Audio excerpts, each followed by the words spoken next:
Just wanted to give a quick update. So we had one open house that was to gather feedback and show the residents what the rate proposals are going to be for water for the next 2 years, so through 2021 and 2022.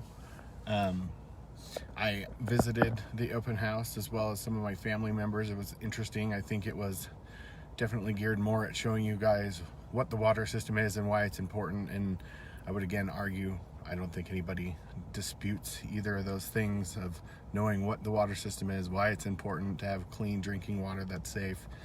I still think that we really need to look at our priorities about how we are going to fund the water moving forward. Not a fan of how we've been doing rate increases. Continue not to be, but I will share some feedback that I had from my interaction at the open house. And some of that is actually my daughter, who looks a little older than she is, was off talking to some of the staff members, and she got a story about some other city where they, I guess basically didn't take care of their system and ended up with sinkholes and cars crashing into them.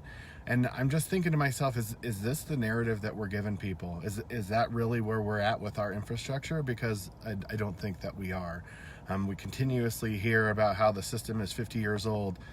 Every system is old as it has been in the ground. It's always moving. And the city, before this leadership, always was watching the system. They knew what they put in the ground. They cataloged it and kept track of it. So I still really am disappointed with the continued narrative, like it never got taken care of. Some of the members on council have been on council for a lot from other terms during different periods. So I question them. Well, what happened when you were there? Because my understanding is we were taking care of the system. So, it's frustrating to hear these kind of things at the open houses being told to people.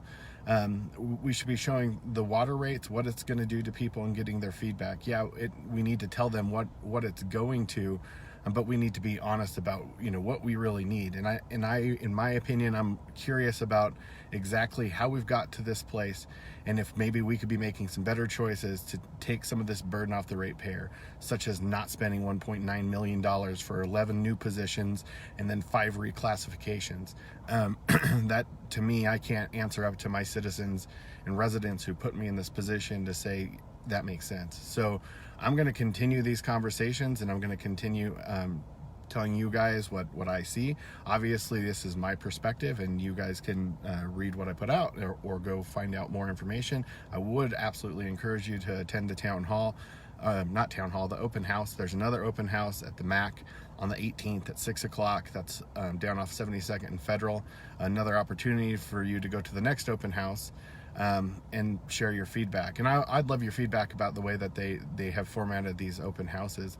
I think it's interesting to keep talking and pushing the narrative, but we need to start listening. And I think that's the other thing that I really would like. And lastly, we talk about $7 a month, increase. That's nothing. Well, maybe that's nothing to some folks, but to some folks, that's a medicine that they need to buy once a month. $7 is different for everybody, and I don't like this narrative. Oh, you just need to give up your Starbucks. You're asking some people to give up something a little more important than Starbucks. Not everybody has that luxury in life. So with that, I hope you have a great day. I hope you keep listening. I hope you pay good attention to what's going on, and you hold both me, the rest of the council members, and the city accountable to you, the taxpayers.